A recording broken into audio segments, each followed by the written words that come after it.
Long ago, the people came across a great water on logs tied together. They pitched their tents on the shore. Then they thought to make for themselves certain bounds within which they were to live, and rules would be to govern them. They cleared a space of grass and weeds so they could see each other's faces. They sat down and there was no obstruction between them. While they were holding council, an owl hooted in the trees nearby. The chief said, "That bird is to take part in our council. He calls to us. He offers us his aid." Immediately afterwards, they heard a woodpecker. He knocked against the trees.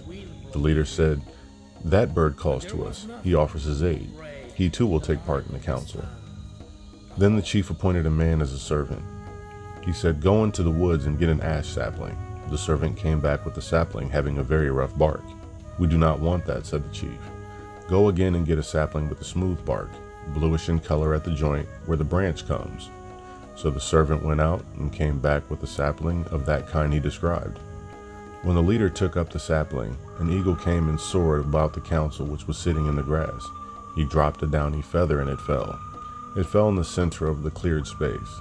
Now this was the white eagle. The chief looked up and said, "This is not what we want." So the white eagle passed on. Then the bald eagle came swooping in, as though attacking prey. It balanced itself on its wings directly over the cleared space. It uttered fierce cries and dropped one of its downy feathers, which stood on the ground as the other eagle's feather had done. The chief again looked up. "This is not what we want." So the bald eagle passed on. Next came the spotted eagle, and soared over the council, and dropped its feather as the others had done. The chief said, "This is not what we want," and the spotted eagle again had passed. Next, the imperial eagle. The eagle with the fantail came and soared over the people. It dropped a downy feather which stood upright in the center of the cleared space. The chief said, "This is what we want."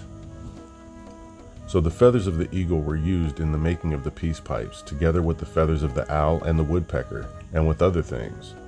These peace pipes were to be used in informing friendly relations with other tribes. When the peace pipes were made, 7 other pipes were made for keeping peace within the tribe.